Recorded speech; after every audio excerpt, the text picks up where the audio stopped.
ഈ ചൂടിന് പഞ്ചസാരയോ പാലോ ഒന്നും ചേർക്കാതെ ഉണ്ടാക്കുന്ന ഒരു ഫ്രൂട്ട് സാലഡ് എന്ന് വേണമെങ്കിൽ പറയാം കേട്ടോ. നല്ല ടേസ്റ്റാണ്. ഒട്ടും തന്നെ ഞാനിതിൽ പഞ്ചസാര ചേർത്തിട്ടില്ല കേട്ടോ. വളരെ ഈസി ആയിട്ട് ഉണ്ടാക്കാം, എല്ലാവർക്കും കഴിക്കുകയും ചെയ്യാം.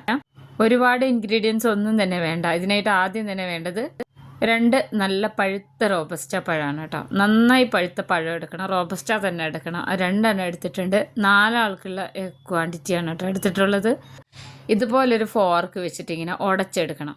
ഇത് ഇങ്ങനെ തന്നെ ഉടച്ചെടുക്കണം, മിക്സിയിലൊന്നും ഇട്ട് അടിച്ചെടുക്കരുത് കേട്ടോ. ഈ ഒരു രീതിയിൽ നന്നായിട്ട് ഉടച്ച് ഇങ്ങനെ ഈ ഫോർക്ക് കൊണ്ട് തന്നെ ഇങ്ങനെ ഒന്നിങ്ങനെ മിക്സ് ചെയ്തെടുക്കണേ. ഇനി ഇതിലേക്ക് വാട്ടർമെലനാണ് ചേർത്ത് കൊടുക്കുന്നത് കേട്ടോ. ഇതിങ്ങനെ എടുത്ത് വയ്ക്കുന്നതെന്ന് വെച്ച് കഴിഞ്ഞാൽ വാട്ടർമെലൻ്റെ സെൻറ്റർ ഭാഗം എടുത്തുകൊണ്ടാണ് കുരുവില്ലാത്തത്. പിന്നെ ഇത് മസ്ക് മെലനാണ്, ഒരെണ്ണത്തിൻ്റെ പകുതിയാണ് എടുത്തിട്ടുള്ളത്. പിന്നെ ഇത് നല്ല പഴുത്ത പപ്പായ. നമ്മൾ ഇതിൽ എടുക്കുന്ന ഫ്രൂട്ട്സൊക്കെ നല്ല പഴുത്തതായിരിക്കണേ.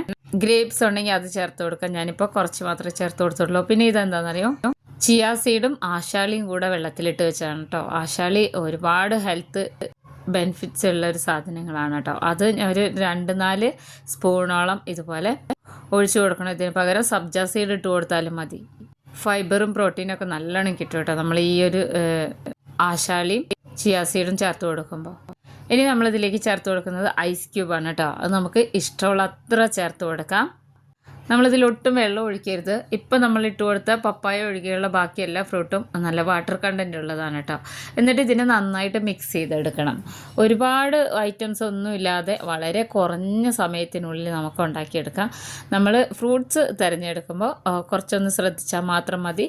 മധുരമുള്ള ഫ്രൂട്ട്സ് നോക്കിയെടുക്കണം. മാത്രമല്ല ഇങ്ങനെ ഒരുപാട് ഇങ്ങനെ പുളിയുള്ള ഫ്രൂട്ട്സ് എടുക്കരുത്. എടുക്കുകയാണെങ്കിൽ തന്നെ നമ്മളിതിൽ എക്സ്ട്രാ മധുരം ചേർക്കേണ്ടി വരും. അപ്പോൾ ഒത്തിരി പ്രായമുള്ളവരോ അല്ലെങ്കിൽ വെയിറ്റ് ലോസ് ചെയ്യുന്നവരൊക്കെ ഒത്തിരി മധുരം കട്ട് ചെയ്യുന്നതാണ്.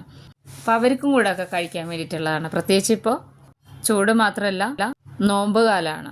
അപ്പോൾ വേറെ ഐറ്റംസോ രുചിക്കായിട്ട് കണ്ടൻസ്ഡ് മിൽക്കോ പാലോ ചൈന ഗ്രാസോ എസൻസോ ഒന്നും തന്നെ ചേർക്കണ്ട കേട്ടോ. ഇനി ഇതിങ്ങനെ ഒന്ന് മിക്സ് ചെയ്ത് കൊടുത്തതിന് ശേഷം ഒന്ന് അടച്ച് വെച്ച് ഒരു 10 മിനിറ്റ് ഇതുപോലെ തന്നെ വെക്കണേ. 10 മിനിറ്റിന് ശേഷം ഞാൻ കാണിച്ചു തരാം കേട്ടോ. അപ്പോൾ ഈ നമ്മളിതിൽ ഐസ് ക്യൂബൊക്കെ ഇട്ട് കൊടുത്തില്ലേ, ആ ഐസ് ക്യൂബൊക്കെ ഇങ്ങനെ മെൽറ്റായി വന്നിട്ടുണ്ടാവും. അപ്പോൾ ഈ ഫ്രൂട്ട് തണുത്തിട്ടുണ്ടാവും കേട്ടോ. ഇത് വേണമെന്നുണ്ടെങ്കിൽ നമുക്ക് ഫ്രിഡ്ജിൽ താഴെ വെക്കാം, ഫ്രീസറിൽ വെക്കാതെ താഴെ വെക്കാം. അപ്പം നന്നായിട്ട് തണുത്ത് വന്നിട്ടുണ്ട്.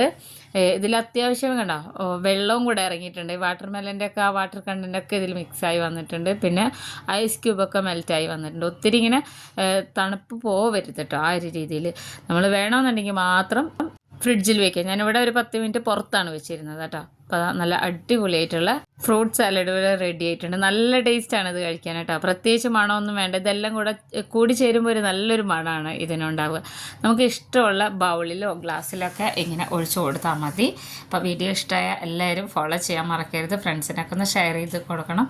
എല്ലാവരും ഉണ്ടാക്കി നോക്കണം കേട്ടോ. എല്ലാവർക്കും ഇഷ്ടമാകും. പ്രത്യേകിച്ച് പാലും എസൻസ് ഒന്നും ഇഷ്ടമല്ലാത്തവർക്ക് വളരെ ടേസ്റ്റിയാണ്.